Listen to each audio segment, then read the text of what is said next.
Welcome back, troglodytes, to the Trogly's Guitar Show. Today we have a first run, well, kind of anyways, 2013 Gibson Les Paul Custom Lite. Now, if you're not familiar with what this model is it has the appointments of a Les Paul Custom. However, the body is about half as thick. So think SG when you think about how thick this guitar is. It's fairly thin. Now, a lot of people in 2013, they thought, wow, this is a brand new Gibson Les Paul Custom. They decided to half the body. That is not true. This guitar was actually born in the late 80s, around 1987 through about 1990. This is kind of when Juskowitz was trying to see what would stick, and this was a very shortly lived model that just kind of fell off the radar. And I think he was just thinking, all right, maybe now's the right time to reintroduce these. So the original 80s ones, they weren't super well loved, but there's still some people that swear by them. They were your standard mahogany back with mahogany neck, and they had ebony fretboards. They were pretty much just your standard Les Paul Custom at that era, except for with a thinner body, and they had this coil split switch here for the pickups. This coil split switch replaces your bridge pickup tone pot, and that makes us have a master tone and two independent volumes. Now, the 80s ones started to become more valuable once these guys came out, and you can find them in some pretty exotic finishes. They had your standard black. There is a sunset metallic, which is kind of a pink color. I think that's probably my favorite one just because it really says, hey, I'm from the 80s. There's also a really beautiful tobacco burst and kind of a honey burst one. I have only ever seen one silver burst one in my life, and I've really only seen one white one to think of it. I might be missing a few colors out there, but the original Custom Lite series is very interesting. Now, flash forward to 2013, they came with these guys. This was a limited edition of around 250 guitars. The only finish offered at that time was black for that run. They were very, very popular, and they sold out quickly, so Gibson was like, I think we're on to something here. So 2014, they re-released these. They changed the headstock logo here. So the 2014s have a crown emblem, similar to like an SG or a very, very early 60s Les Paul. And just to clarify what I mean the very early reissues from the late 60s. The very first ones did get the crown emblem. But they offered them in a few different finishes.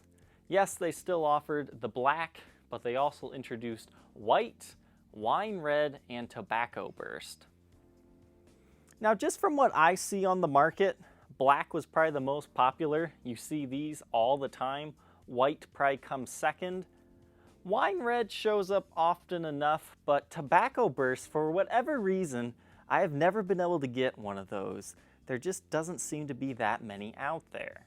So the 2014s usually sell for less than the 2013s simply because they don't look like a custom anymore because they lost the giant custom emblem at the top. So flash forward to 2016, and Gibson did this again, but they took out anything that somebody might not like. They got rid of the crown emblem and restored the custom emblem. And they did the big thing. They omitted this coil split switch. You either use this thing or you don't. A lot of people will route this out and then rewire it 50 style with the correct 2 volumes and 2 tones.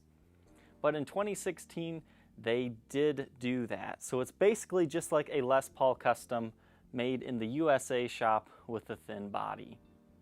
So as far as resale goes, 2016s are usually the most desirable and the higher priced ones. Then comes the 2013, which you could argue might be more valuable because they're more of a limited edition run. And then comes the 2014s. Now, I've been watching the market on these for a while. Prices on these things went whoop, and now they're starting to come back down to about their new price or slightly lower. That makes these guitars very, very economical and a great value for a player. Now, these ones compared to the original 80s, I think there's a huge feel difference. The 80s ones, in my opinion, still feel like a Les Paul Custom. Their emblems look a little more real, like real mother of pearl. This is just kind of plasticky stuff. You can kind of see it. However, they are very similar guitars. These guitars just feel like a really nicely made USA guitar. If you've ever had a custom shop versus a USA guitar, you kind of understand what I'm talking about, how they just kind of feel different. It's really hard to explain with words. The biggest thing that the original ones have over these is they had ebony fretboards, whereas these guys unfortunately only got rosewood. However, now that rosewood's pretty much banned, this is actually kind of a plus at the same time. Some of these can be lighter colored and that makes these look a little off, but I think this one looks pretty good on this example. So hopefully that's a little bit of interesting history for the Les Paul Custom Lite. This particular one is from 2013. For the most part, it's original. We have Schaller strap buttons, and somebody preferred to do locking Grover tuners on this guy instead of the original Grovers. I would definitely suggest trying one of these out. They're not for everyone. This slim body can throw a few people off, but I think they're comfortable because you also have this comfort cutaway on the back. So you no longer have that sharp, pointy edge of a Les Paul Custom with the binding. So I think these are very comfortable guitars to play. Now, being a light model, these are supposed to be lighter guitars. This example is, but some of these are fairly heavy. This one weighs 7 pounds, 12.2 ounces. And the Gibson website says these have a 50s neck profile. I would kind of call it a 50s medium, not necessarily a baseball bat.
Alright, so let's go ahead and take a look at the condition of this guitar.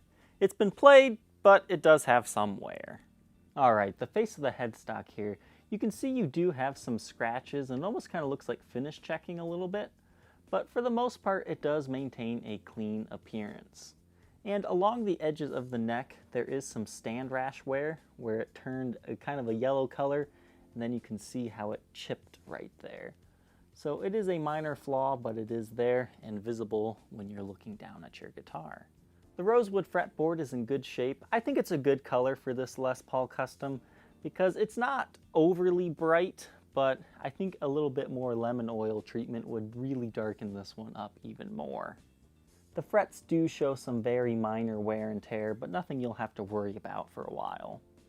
Your pickups on these are the 490R and 498T.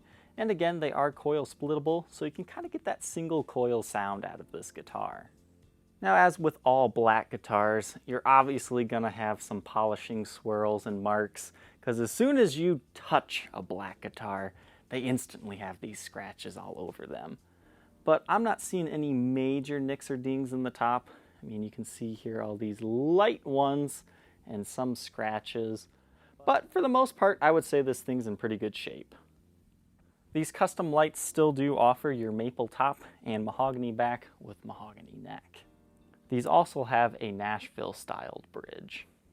Take a look at the back of the headstock. Your serial number is 1098-30-35-7. This is a 2013 model, made in USA. Now the original stock Grover tuners were swapped out for these locking Grover tuners. Same footprint, basically same tuner, but even better with the locking mechanisms. No breaks, cracks, or repairs on this example. You've got some smudges from me handling it, but other than that, it's in good shape. Now Gibson says this is a 50s neck profile, 50s rounded. I don't quite agree. I think it's more kind of a fatter 60s. I mean, yes, it does have the roundedness to it, but it doesn't have the beef. So I would say this is kind of more of a medium neck profile than a big 50s neck. It's definitely not a 57 reissue. Now the back of the guitar does have one small boo-boo right here. You can see here where there is some buckle worming marks and scratches. And there is a ding right there that kind of breaks through the finish a little bit. But the rest of the guitar is fairly clean besides that. The sides of the guitar also have a few minor pin-sized dings. But other than, light average play wear, this thing's in good shape. Again, you have these Schaller strap buttons. So besides the upgraded tuners and the Schaller buttons, this thing is all stock. Now we'll do our black light test. This is a fairly modern guitar that hasn't been in the sun too much. So you're not going to see too much on this, but we would see if something was out of place. Here you can see the stark white binding is glowing in an interesting way. Kind of the same thing going on here with the body. You just have the original finish, nothing to really point out.